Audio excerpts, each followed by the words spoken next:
I sat completely still, feeling like I couldn't move, as my wife of 25 years explained why she was handing me divorce papers. I could only catch half of what she said. "Gary, are you even listening? You seem lost." "Sorry," I zoned out for a moment. "What were you saying?" "The terms are straightforward. There's nothing to argue about. I'm not asking for anything. Got that? Absolutely nothing. You keep the house, cars, and all the money in the bank. Sign, and it's all done in 3 months." I was at a loss for words. Marcy and I had been married since high school. We raised our twin daughters, Cindy and Sandy, who went off to study at Columbia University. We had a comfortable home in the suburbs, both drove Volvos, and Marcy had her own credit cards and phone. I never denied her anything, never cheated or mistreated her in any way. She never seemed unhappy or complained about anything. I never saw this coming. Maybe that was the problem. I wasn't paying enough attention. "I get how divorce works, Marcy, but can you at least tell me why? It might be too late to change anything, but I want to understand why." Marcy slumped into a kitchen chair. It was clear she didn't want to talk about it, hoping I'd just sign the papers and let her go. "Just give me a quick answer, Marcy. What did I do wrong?" "You didn't do anything wrong, Gary. You were the perfect husband. Sometimes I wished you'd mess up so I'd have a reason to leave, but you never did. You did a great job raising the kids and getting them through college. You always gave me everything I asked for, even when I was being difficult. You got us a lovely house. My folks really like you. Don't ever think you did anything wrong, because you didn't." She seemed to be about 45 years old.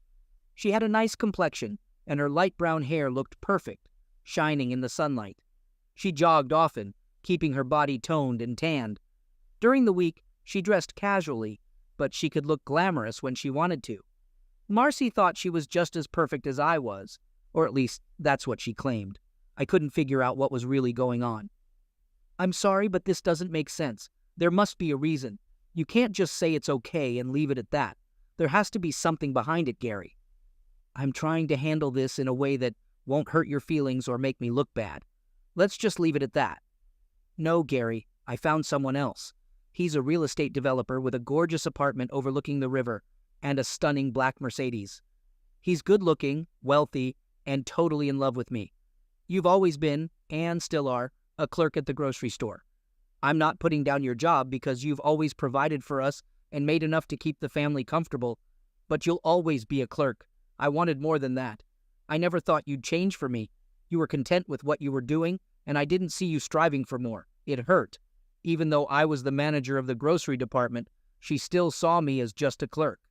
When I had the chance to advance my career and move away, I turned it down to keep our family together. And look at how that turned out. It was painful, but I didn't think it was worth mentioning. Does this rich, handsome guy have a name? Clayton Manning. He's the president of Keystone Development Company." "How long have you known him?" 6 months. "Did you sleep with him?" Marcy sat up straight in her chair. Her eyes darted around the room. Then she looked me in the eye. "Yes, I was trying to avoid the subject. But since you insist, yes. We were still married." "Yes, I was still married. I cheated on you. I was unfaithful. Are you satisfied now?" I sat there for a moment, then reached for the divorce papers, signed them in 3 places, initialed 2, and handed them to her across the table. "I think he's better suited for you. Sorry to disappoint." I got up, and as I left the room, Marcy yelled, "No, that's not the reason. He wasn't better than you, just different. Don't you dare believe that, Gary. Don't you dare." By then, I was out the door. I was so focused on my work and hobbies that I didn't even notice Marcy gradually moving her things out of the house.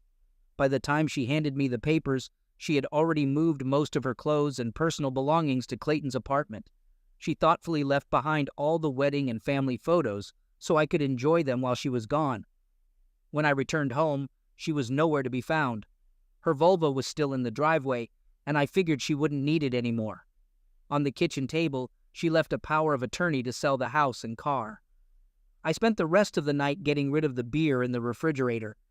By then, I realized the deed was done. There was no turning back, and I didn't want to anyway. Marcy was gone, and would be gone the next morning. I called work and took 3 months of overdue vacation. They had been nagging me to take time off, so there was no problem. I had plenty of vacation and sick leave. I quickly called the girls at school and briefly explained that we were splitting up, but refused to give them any more details. They wanted to call Marcy, but I didn't have her new phone number. I had 3 months to get myself together and figure out what I was going to do.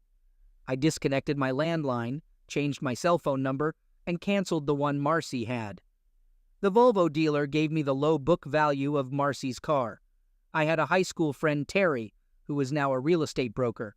He agreed to sell the house without listing it at a low price and with a quick settlement.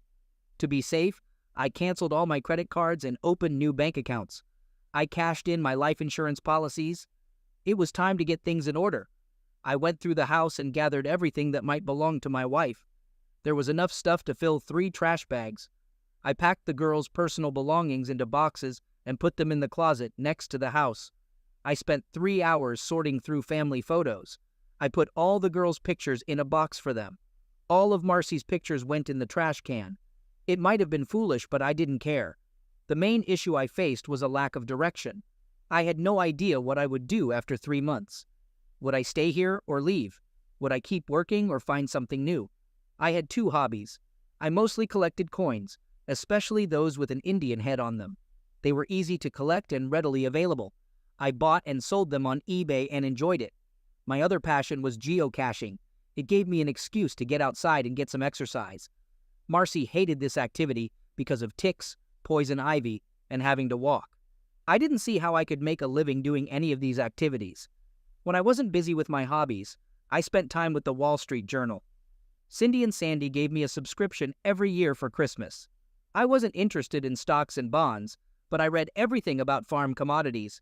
I knew more about sugar, wheat, and corn than most market analysts. Of course, it was just a hobby. I didn't have any money invested in it. I researched all available information about Keystone Development and Clayton Manning. Terry Davis managed to dig up more info about Clayton and his latest project than I ever could. He dug into some details with a buddy of his at a local bank. I couldn't wait to see what he found out. It had been weeks, and during all that time, there was no sign of Marcy. The girls called every week, but I hadn't heard from their mom either. I felt like they were on my side, but Marcy was still their mom, so I'm sure they had to show some support. I had a few yard sales and got rid of a bunch of stuff. I left enough furniture in the house so it still looked good for potential buyers. Marcy and Clayton's picture popped up in the society section of the Sunday paper. They were at some political rally, sipping wine with local big shots. A couple more weeks went by. Terry made me a lowball offer on the house. It was way less than the appraisal, but they wanted to close the deal in 60 days, which suited me just fine. He had some interesting dirt on Clayton and wanted to chat about it. We set up a lunch meeting. I figured I needed to get out of the house for a bit. I could use a breather. Hayes Mountain was one of the prime spots around here for hiking and geocaching. Unfortunately, I'd already found all the geocaches there, but there were 3 landmarks up on the mountain. Landmarks are these points scattered all over the country that surveyors and real estate folks use to figure out property lines. They're usually metal rods stuck in concrete. Finding landmarks is like a bonus game for hardcore geocachers. Today, I decided I was going to track down all 3 landmarks on the mountain. And besides my GPS, I'd have to bring along a metal detector. Spotting a piece of rebar in the woods isn't exactly a walk in the park, so I could use all the help I could get. The GPS would guide me close enough to the spot. Hayes Mountain was a big chunk of land, almost 2,000 acres, and most of it belonged to the Madison Land Trust. They were always trying to expand it, but with subdivisions and industrial parks gobbling up the open space, they relied on donations to keep going. Next to the Trust's parking area, there was this orchard and farmhouse up for sale, with a big sign out front. Once I parked, I strolled over to the fence by the orchard, just to take a peek. It felt kind of sad to think this beautiful place might soon be plowed under for development. "Are you thinking of buying it or just admiring the view?" came a voice from behind. I turned to see an old man approaching, wearing overalls and a John Deere cap. I chuckled. "If I had $1 million, I'd snatch it up in a heartbeat," I replied. He grinned back. "You reckon you'll have any trouble selling it?" he asked. "Well, I've got some folks interested, but I'm holding out as long as I can," he replied. "Why's that?" I asked. I was hoping the land trusts would scoop it up, but they're short on cash. They want to keep the fruit trees as is, but the developers want to bulldoze everything. "I think it'd be a real asset to the area," I said. "But how can the trust compete with those big companies?" He explained, "I've offered them a sweet deal. Even though it's listed for $1 million, I'm willing to let them have it for $600,000. But they can't seem to rustle up the cash in time." "If they can't, then that darn real estate guy gets his hands on it," he grumbled. "He's been hounding me every week. An option isn't a done deal, is it?" I asked. "Nope," he said. "He pays $100,000 for the option to buy it later for $1 million. If he can't cough up the cash, he loses that money. It's a good deal for me, but I don't want him to win," he added. "He's got the dough locked up, so he's safe. Problem is, he needs all 6 properties for the deal to work. That's why he's offering more than it's worth." "What if you don't sell him the option?" I inquired. "He'll be in deep trouble," the old man chuckled.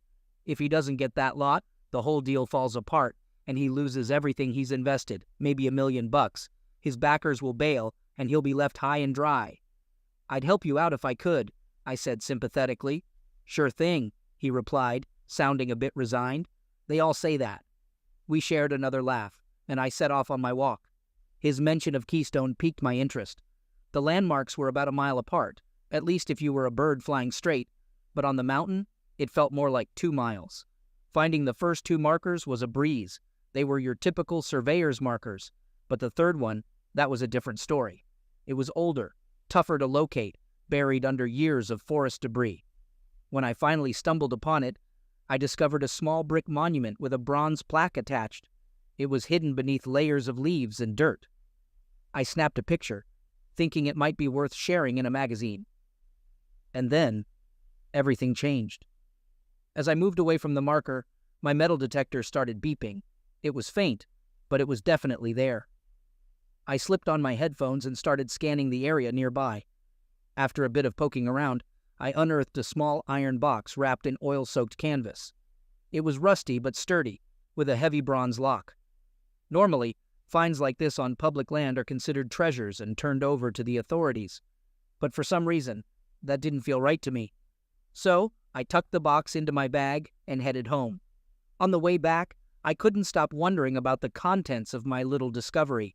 Gold coins, historic documents from the Civil War. The possibilities were endless, limited only by the size of the container. Back at home, I cleared off the kitchen table and carefully examined my find. I didn't want to damage the lock, but I couldn't see any other way in, so I reluctantly decided to sacrifice it with my bolt cutter. Inside the box, I found another layer of oiled canvas, and beneath it, a dozen pennies. But these weren't just any pennies. They were large cents, dating back as far as 1793. Surprisingly, they were in remarkably good condition, with no green corrosion. I never really collected large cents myself, preferring Indian head pennies for their value. However, I remembered a book my grandfather left me, titled The Quirks of the Penny, which delved into the different types and varieties of large cents. I found the book boring because I didn't own any of the coins it talked about. It had been sitting untouched on my shelf for nearly 30 years. But tonight, it was going to finally serve a purpose. I stayed up until the crack of dawn, poring over the pages with my grandfather's book and a magnifying glass. Using my scanner, I snapped detailed, high-resolution photos of each coin. Every tiny imperfection on the stamps was crystal clear, and the condition of each coin was evident. I slept in until noon, feeling refreshed, but eager to see how things were going at work. When I called, they mentioned that Phil Williams, one of the company bigwigs, had inquired about me. But I had bigger fish to fry, so I didn't dwell on it. Getting a safe deposit box from the bank was the next step. After spending hours researching online, I was floored to discover that my pennies were worth several $1 million, not just because of their age, but because of their condition and stamp varieties. It made me realize why criminals went to such lengths to launder money. Turning my coins into cash wouldn't be a walk in the park. Over breakfast at IHOP, I spotted another picture in the paper of Marcy and Clayton at an art gallery opening. That's when the next move clicked in my mind. Once the safe arrived, I reached out to John Smurd and asked him to hold off on any decisions about the land for a few days.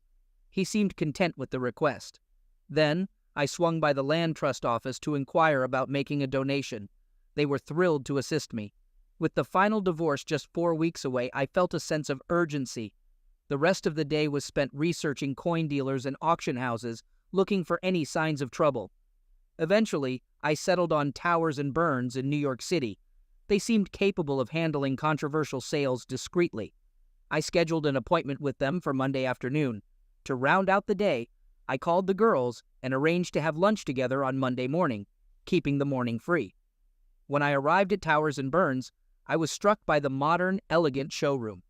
After giving my name, I was escorted to a less glamorous part of the building. "Welcome to New York, Mr. Simmons. I hear you've got some intriguing coins to show us. Is this your first time visiting the city?" I took a seat in the chair opposite James Towers. His face was familiar from the ads, but he seemed a bit older now. "Thanks. My daughters go to Columbia University, so I've been here before, but never on business." "I'm not doubting your knowledge of coins, but do you have someone on your team who's an expert in early copper coins? It might be helpful to have them here." "I'm not too touchy about it, and I think that's a great idea." He leaned over to the intercom on his desk. "Murray, can you have Cookson come into my office?" Maurice Cookson, who had authored several guides on large cents and half cents, soon entered. He looked older than his photos, but then again, who doesn't mind looking younger? "I have 12 special coins I'm looking to sell. Today, I hope to sell 4 and keep the 5th for your consideration. The others, I'll hold on to for now. If today goes well, I'll offer those to you as well. I know it sounds incredible, but I believe 6 of them will fall under conditional census status. Mr. Cookson can confirm if I'm right or not. Since coins like these don't come up for sale often, I thought you might be interested." "Where did these coins come from?" James asked. "They were passed down to me by my grandfather when he passed away." "Not to cast doubt, Mr. Simmons, but the story is a bit hard to believe. Can you show us what you've got?" I laid out 4 photos on the table, each displaying both sides of one of the coins I was offering today. They were enlarged about 5 times their actual size and crystal clear. James and Maurice examined each photo carefully for several minutes. "So, what's your asking price for these 4? James inquired. "A quick glance at recent auctions suggests I could fetch about $1.3 million for them. I initially thought $1 million, but your figure isn't out of the realm of possibility." "Maurice really knows his stuff when it comes to pennies," James remarked. "I'm willing to offer $800,000 for the lot, but under one condition." "What kind of condition are we talking about?" I asked. "I have a special letter from the Land Trust about donating land. I'd like you to take a look at it, along with an advertisement for John Smurd's orchard," I said, handing them over. "I'd like you to buy this plot of land and donate it to the Madison Land Trust. The price is $600,000. You'll score a hefty tax deduction and earn some serious karma points." "Give us a sec, please," James said, motioning to Maurice. They huddled at the far end of the room, deep in conversation. After a few minutes, Maurice stepped out, and James returned to the table. "Got any coins on you?" he asked. "Yep, and I've got a 5th one I'd like to keep in the mix," I replied. Mr. Cookson reappeared with a purple Crown Royal bag. "We're willing to honor your terms on the land deal, and hope you'll do the same on the coin deal," he said, dumping the bag's contents onto the table. It was a treasure trove of nearly 100 coins, mostly gold with some silver mixed in. "The retail value of this collection is around $300,000, James explained. "For various reasons, we've had trouble selling them, but you shouldn't have any issues. You've sold coins on eBay before, right?" I nodded. "Your grandfather's coins should fly off the shelves and we'll both come out ahead," James said with a wink. After some thought, I agreed. I handed over the 4 pennies to Mr. Towers, and we sealed the deal with handshakes all around. "Now, Mr. Simmons, tell us about this 5th coin," James prompted. I held up the photo and described it as the top-rated 1793 strawberry coin I'd ever seen. "I've rated it an 8, but I'm no expert," I added. Both James and Maurice leaned in, eager to see the photo.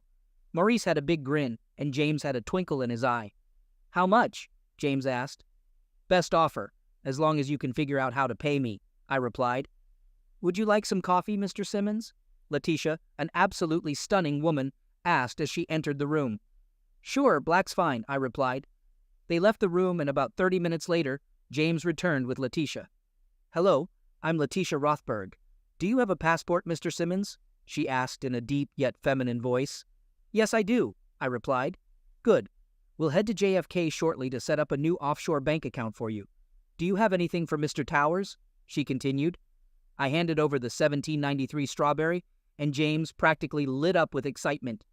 Thank you, he exclaimed as he left the room.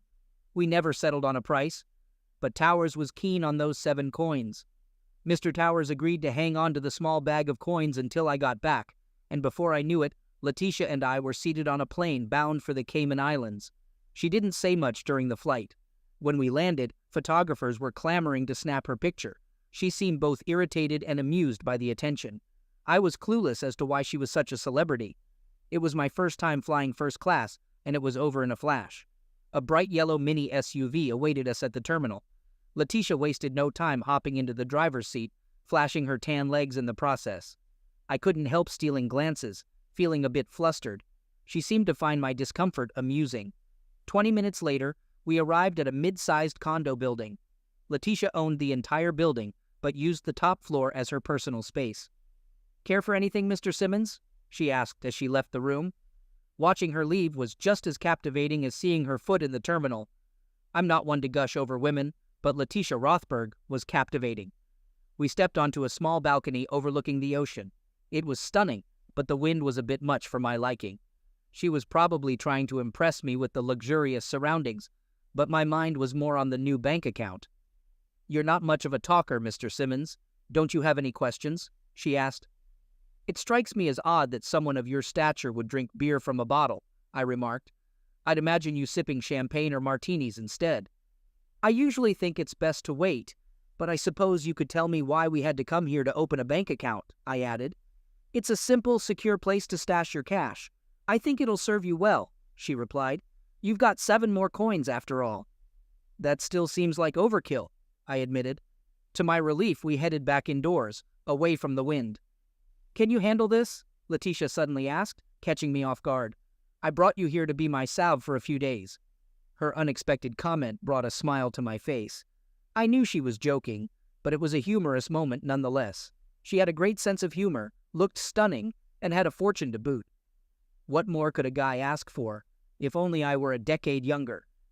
"Teasing an old man won't do any good," I joked, and we both chuckled at the situation. "Come on, Mr. Simmons, let's go grab some fresh lobsters for dinner," she suggested, and we downed the last of our long necks before heading out the door. The restaurant was fantastic, but the wine the hostess picked didn't sit well with me. I tried to be polite about it, but my discomfort must have been obvious. "What's the matter with the wine, Mr. Simmons?" she asked. "I'm sorry, it's just a reflex. When I was 18, I got sick on cheap white wine, and ever since, the smell or taste of it makes me nauseous," I explained. "But don't worry about it, it's good wine." A few minutes later, we had 2 fresh long necks. Strangely, there wasn't much conversation during the meal. At the end, we each had a slice of key lime pie and sipped on coffee. "So, tell me about yourself. Are you married? Any kids? What do you do for a living?" she inquired, eager to learn more about me. "We've got all night, and I'm curious about how we ended up here," she added. "That's a lot of questions," I chuckled. "I have 2 daughters, both studying something in international banking at Columbia University. To be honest, I'm not entirely sure what they're studying. I just foot the bill." "That's fascinating. I actually have a master's degree from Columbia and occasionally lecture there. I've met both of my daughters," I continued. "Did you see them this morning?" she asked. "We had lunch together. They're not too thrilled when I make them skip class," I replied with a smile. "You must have tied the knot early if you've got 2 daughters in college," she observed. "Yeah, it does sound like a line from a movie," I chuckled. I felt at ease with this Mediterranean beauty.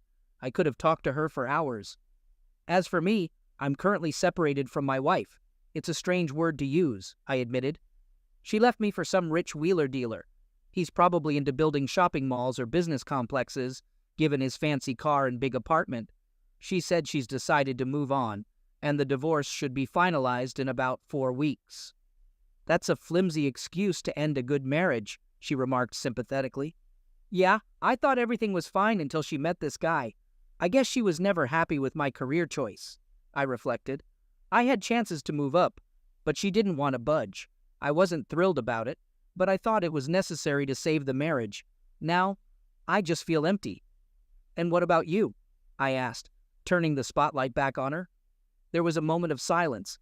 How do you tell a beautiful, wealthy, successful woman that you manage a grocery store?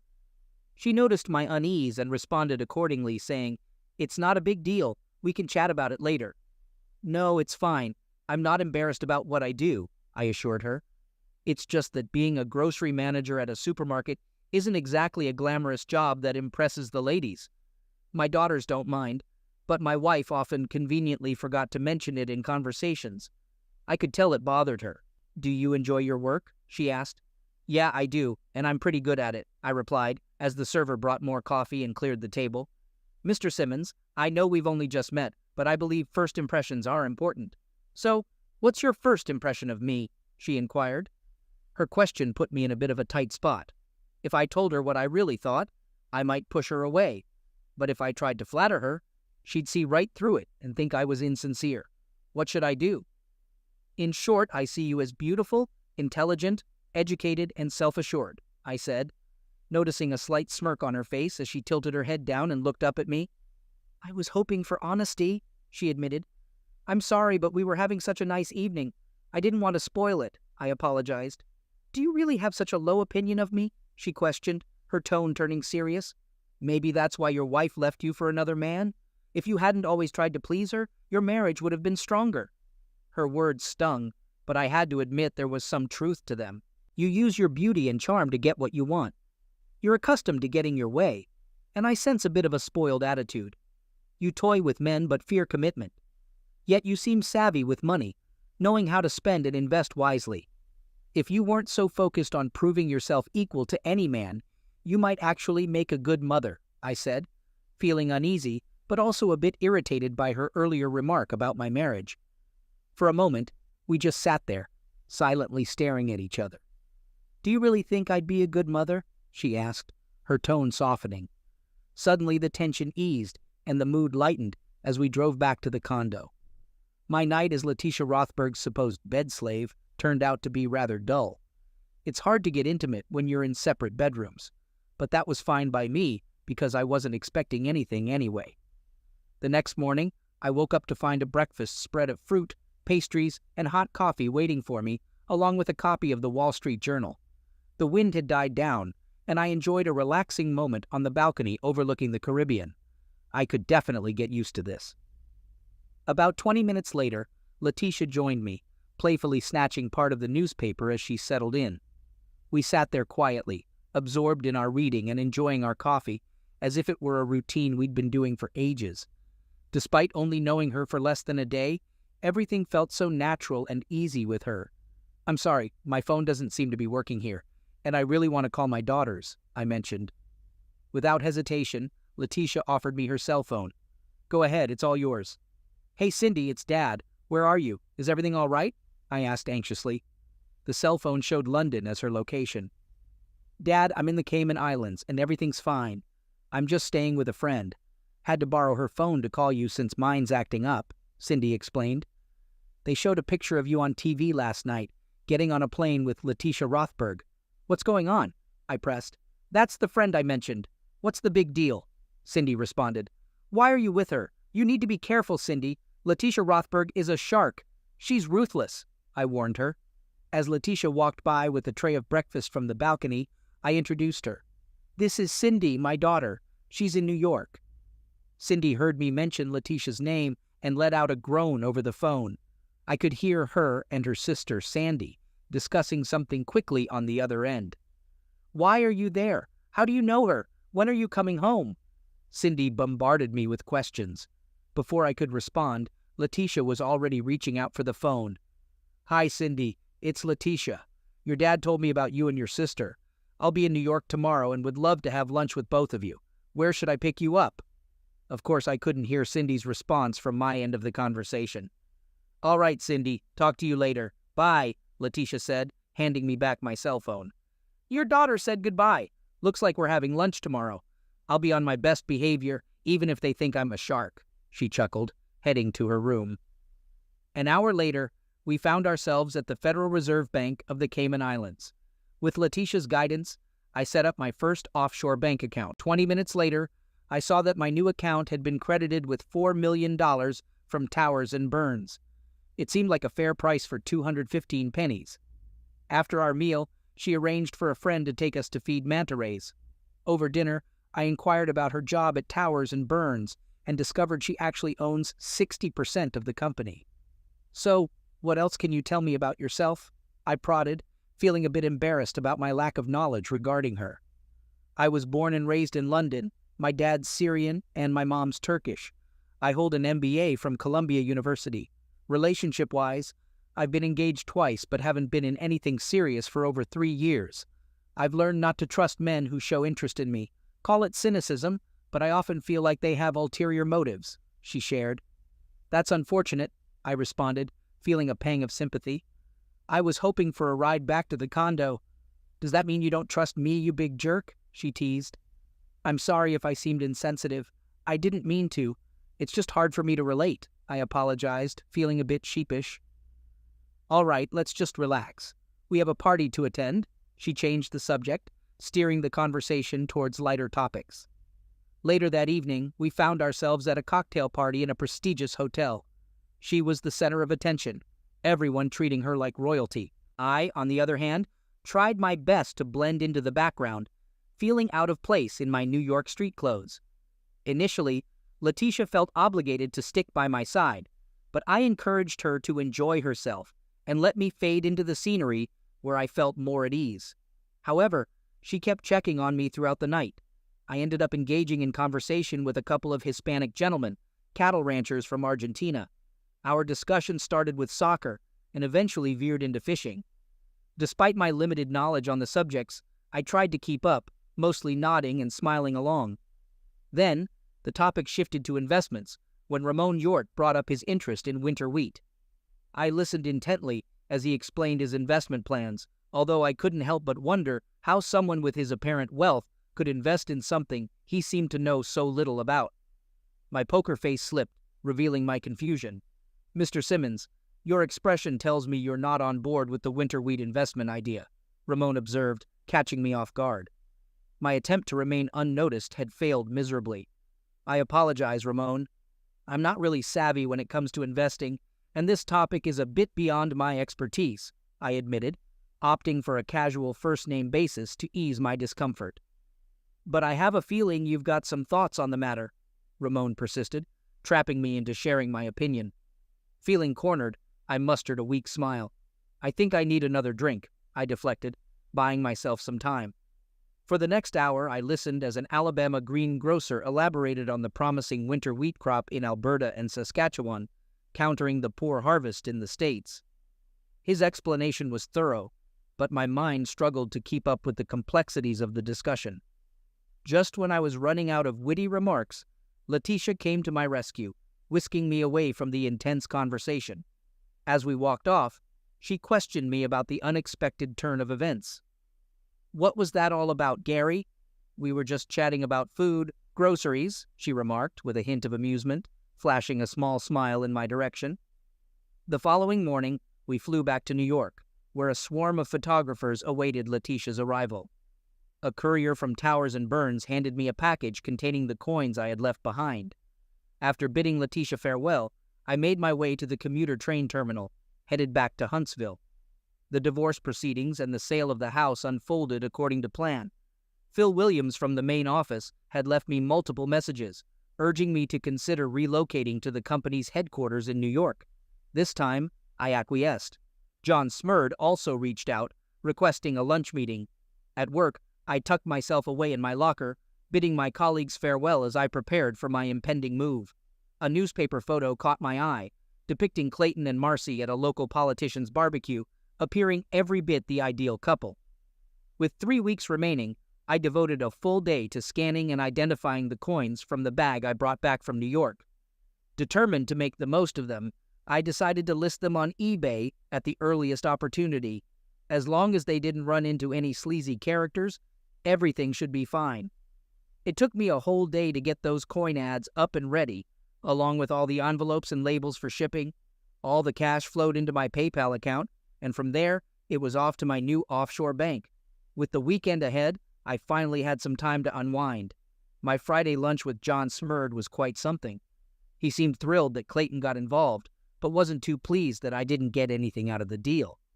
Trying to explain it to him would have been a real headache. Lunch went smoothly, and as he was leaving, he handed me the deeds to 5 acres of land on the outskirts of town. Seems like good deeds do get rewarded. Not long after parting ways with John, my cell phone buzzed.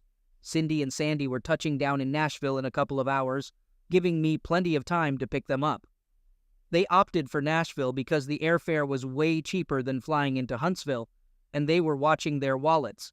It was a breeze getting there and scooping them up. Cindy couldn't wait to gab about LSH.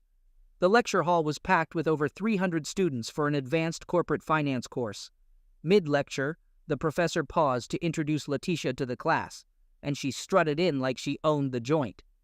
After addressing the class for about 10 minutes, she invited 2 students to lunch at the Western Hotel.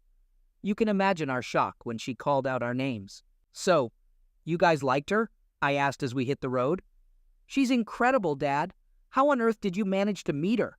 Cindy blurted out, incredulous. "Well, she mentioned she was in the market for a personal assistant, and I guess I fit the bill," I quipped, earning a nudge from Sandy. "That's not funny, Dad. Get serious," she chided. "All right, what did you guys talk about over lunch?" I inquired, steering the conversation back. "Oh, she was curious about our classes and coursework," Sandy replied with a light chuckle. "And she had a ton of questions about you. We both got the feeling she's interested in more than just being friends," Cindy added with a sly grin. "But why you, Dad? She could have her pick of any guy," Sandy pondered, furrowing her brows. "Yeah, think about it. From where we stand, you're a catch. But Letitia Rothberg doesn't know you like we do. Remember, even Mom didn't seem to know you that well," Cindy chimed in, her tone turning serious. The air between us grew heavy after my unintentional jab about their mother. I hadn't meant to sour the mood or turn them against her. I apologized, feeling the weight of my words settle in. "Your mom's a gem, and I shouldn't have said that." "Don't sweat it, Dad. We get it more than you realize," Cindy reassured me with a gentle smile. We rode in silence for a bit, until just as we crossed over into Alabama, Sandy's phone lit up with a call. "Hey, yeah, we got here about an hour back. All's good. No way. That's awesome news. I'll pass it along. Thanks for the heads up. Catch you later." "Bye," Sandy said, ending the call with a grin. Glancing in the rearview mirror, I caught Sandy giving Cindy a thumbs up. "What's that about?" I asked, curious. Leaning over the front seat, Sandy spilled the beans. "Guess what, Daddy? Letitia's heading to Huntsville. Tuesday morning. She expects you to foot the bill for the night and serve up breakfast in bed," she exclaimed.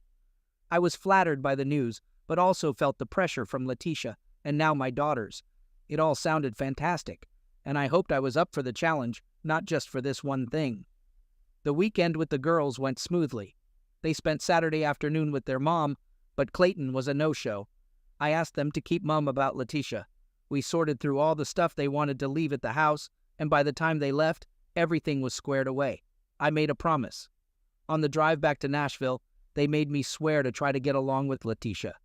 When I asked what they meant, Cindy chimed in, "Just don't tick her off." Simple enough. They were jazzed about my move to town, but I still couldn't wrap my head around what Letitia wanted from an old guy who didn't even own an Armani suit. Back home, I kicked back with a beer and the Sunday paper. No snapshots of Marcy and Clayton this week, but there was a blurb about Keystone Development hitting a snag with local financing. Winter wheat futures were taking a nosedive in value, which piqued my interest. I rang up Terry Davis and invited him over. It wasn't a fancy lunch, but a couple of cold ones and a chat would do the trick. Clayton Manning had a checkered past, to say the least.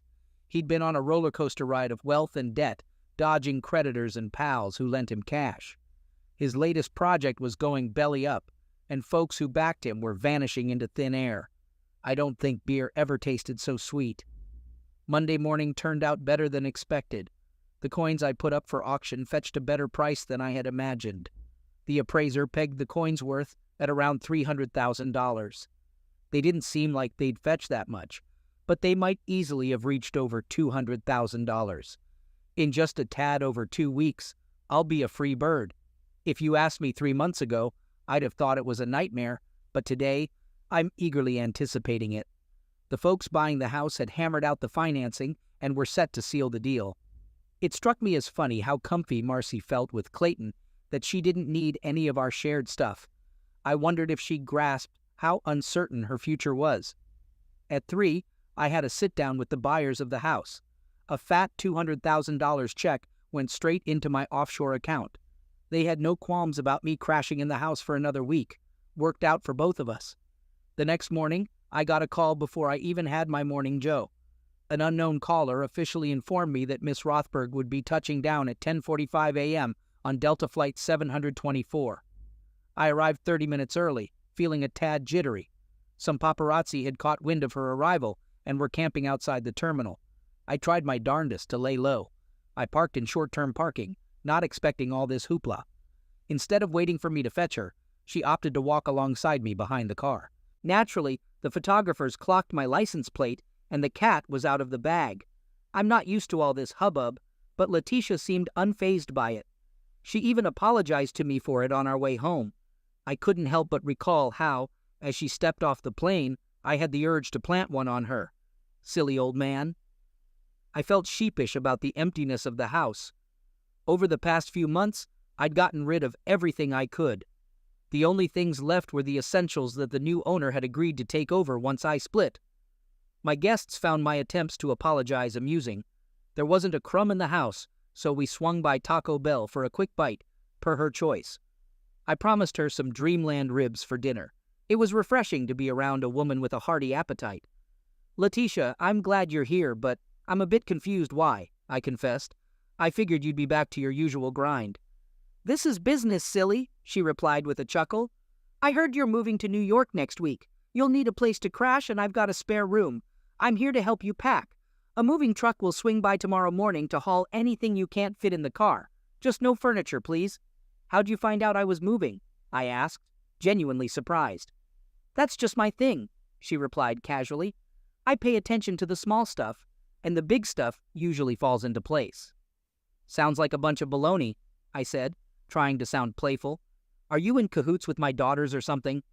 I attempted to flash an innocent grin, but let's be real. It's tough for an old guy like me to look sneaky.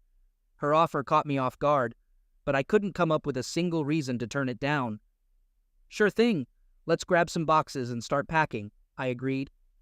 I had imagined she'd be more comfortable in a fancy boardroom or a posh bank, but she seemed content just shooting the breeze with me. Still, I couldn't shake off the slight awkwardness due to our age difference. As we sorted through my belongings, we ended up tossing out more stuff than we kept. She had strong opinions about my closet, and she didn't budge despite my pleas for mercy. She promised to take me shopping for some decent clothes once I got settled in New York. Once we finished packing, there were more boxes than would fit in my car, but not quite enough for a moving van. I hoped she had arranged for a small truck. I set aside my laptop and a little inkjet printer to check on an eBay auction.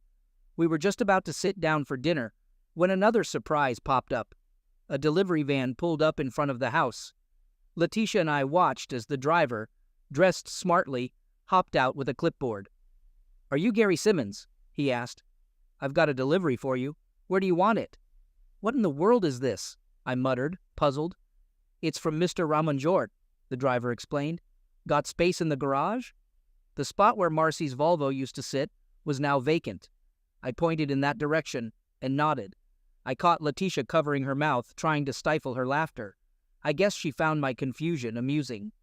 5 minutes later, I was staring at a sleek orange sports car parked next to my old Volvo. What the heck is this? I exclaimed. With a hint of pride, the courier declared, This here's a 2008 Lamborghini Gallardo Spider Super Leggera model. Ain't she a beauty? Letitia could hardly contain her giggles. She wasn't making a scene, but it was clear she was thoroughly enjoying herself. I signed off on the delivery and watched the courier leave in his fancy getup.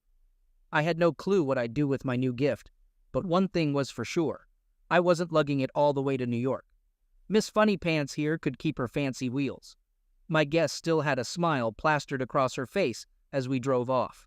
I ordered up a full rack of ribs and a couple of brews. Care to fill me in on the deal with the car? I asked, curious. Ramon went big on winter wheat. Everyone thought he was nuts as prices started to tank. But he doubled down on contracts, and in less than a week, he raked in over $40 million, she explained. He was pleased with the cash, but the compliments about his clever move made him even happier. "Well, good for Ramon. Hope he didn't drop my name," I remarked. "Apparently he wanted to give you credit, but only if you were cool with it. He thanked me for bringing you to the party and wanted your address. I didn't know he planned to do that, though." As the ribs arrived, I watched Letitia dunk a few into Tabasco sauce before digging in. Man, I adore that girl. "You know I'll be sending this back tomorrow, right?" I asked. "That's what I figured. No worries. Ramon won't be offended. He would have offered the money outright, but he probably thought you'd decline. That way, you'd feel more obliged to keep it." We had to order extra beers because of all that Tabasco. I was feeling good and didn't want the night to end. At that moment, I would have given anything to spend the night with this gorgeous young lady. I envied those smooth, charming guys who could charm any girl into bed in a heartbeat. All I could hope for was a good night kiss. We couldn't chat all night, so eventually I had to head home. The next morning was fantastic. Turns out, all my worrying was for nothing. As soon as we stepped into the house, Letitia grabbed my hand and led me to the bedroom. Being the gentleman I am, I made sure to tend to her needs first, and in return, I was treated to the best night of passion in my secluded life. Breakfast in bed was simple: juice, coffee, and Danish. "Sorry, it's the best I can do under the circumstances," I apologized. "It's perfect," she assured me, although eating off a tray in bed isn't as comfy as it sounds. After a few laughs and some adjustments, we relocated to the kitchen. "Breakfast in bed sounds fancier than it really is, Letitia," I chuckled. "Not to spoil the mood, but I'm curious why you chose me. I don't have much to offer, and you deserve someone great." "I've been burned by slick, charming lovers before. I won't fall for that again," she explained. "Ah, got it. You're into me because I'm not a player or a jerk," I replied. She found this amusing and chuckled. "Gary, I was impressed with your deal with James in New York," she said. "Oh, just sold some coins. Nothing major," I shrugged. "I found your plan to buy trust land intriguing," she continued. "Me? A philanthropist? Nah. I see myself as a cunning guy who took advantage of a unique situation to mess with his wife's lover." I smirked. She laughed at that, and I couldn't help but smile too. I was amazed at her intelligence and how well she kept it hidden.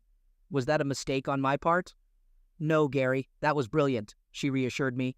Her curiosity about me was piqued, and she wanted to learn more. "You couldn't possibly have known what I was up to in New York," I protested. "True, but I found out later," she admitted. "You were checking up on me, weren't you?" I realized. I'm not naive. Admittedly, the boost to my self-esteem felt good. Unfortunately, Letitia had an early morning flight back to New York. Saying goodbye was tough. However, she left me feeling content and even entrusted me with the key to her apartment. The dealer couldn't pick up the Lamborghini until the next day, but that was fine since I had no intention of driving it. The movers arrived with a small truck to transport my belongings to New York.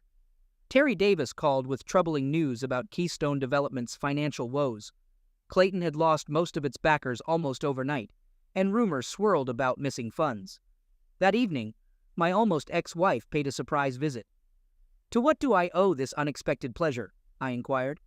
"I need to talk to you about some things," she replied. "I'm leaving in a few days, but I'll help you in any way I can." Noticing the absence of my old Volvo, Marcy questioned the orange car in the garage. "Sorry, Marcy. I sold the Volvo back to the dealer after you said you didn't want it. As for the orange car, it was a gift, but I plan to return it tomorrow," I explained. Marcy was surprised by this term of affection. Curious about the expensive gift, she speculated if it came from my new girlfriend. "No, it was a gesture of gratitude from a cattle rancher I helped," I clarified. As the conversation shifted, Marcy hesitated before asking about the money from the house sale. "It's all gone," I admitted. "You said you didn't want anything, so I used the money to set up my new apartment for the move." Marcy seemed puzzled, but accepted the explanation. When asked about my destination, I disclosed my upcoming move to New York for a new job and a significant raise. However, I chose not to mention my plan to live with Letitia. I wasn't planning on spilling the beans about the Cayman bank account either. "You never mentioned what happened to the apartment," she queried. "It was just leased. The lease ran out, and the owner didn't want to renew it," I clarified. "So where are you living now?" she inquired further. "We're crashing at the Holiday Inn until Clayton finds us a new place," I informed her.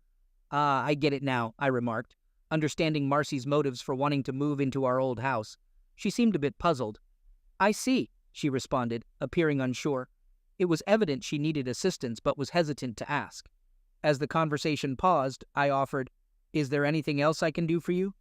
Marcy hesitated before requesting, Could you give me a ride to the Holiday Inn? The ride started smoothly, but then Marcy brought up my girlfriend. Tell me about her, she pressed. She's not exactly a girlfriend, more like a business partner, I explained. What kind of business? She probed. We're not into any business, to be honest. I'm just a clerk at the grocery store, I admitted. Marcy remained silent, gazing out the window, and muttered, Bastard, under her breath. At that moment, I had the perfect chance to express my frustration, to let her know how much those newspaper pictures hurt me. But instead, I chose to keep silent and smiled inwardly. Seeing Marcy in distress, I felt a twinge of guilt, but it passed quickly. As I dropped her off at the motel entrance, she departed without a backward glance or a goodbye. Despite feeling a pang of regret, there was also a strange sense of satisfaction. Thursday morning brought an unexpected delivery, the final divorce papers. They arrived earlier than expected, but I wasn't complaining. On the front page of the Huntsville paper, there was a photo of Letitia Rothberg arriving at the airport, accompanied by her sincere friend. Each room at the Holiday Inn received a complimentary newspaper, so Marcy would undoubtedly stumble upon it during breakfast. I emptied the safety deposit box at the bank, ready to move forward. My 7 pennies will definitely come in handy soon. During Letitia's visit, I expected her to inquire about them, but she never brought it up. All our discussions were purely social. Now, I'm bringing up the topic of the auction prices.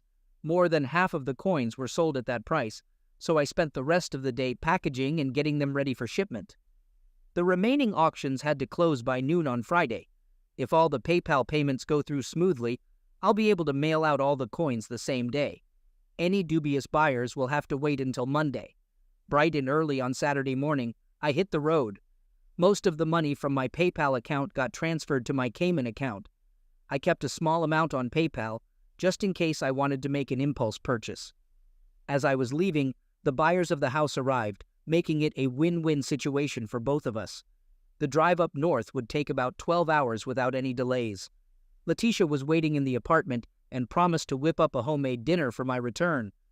I wondered who would be cooking it. It was reassuring to know that I still had what it takes to capture the heart of such a stunning woman. I was confident I could meet all her expectations. Just as I was crossing into Virginia on Interstate 81, Cindy gave me a call. It turns out Clayton Manning had skipped town, leaving Marcy stranded without a car, a place to stay, money, and a hefty motel bill. I asked Cindy what she thought I should do, and she chuckled, saying, Just smile?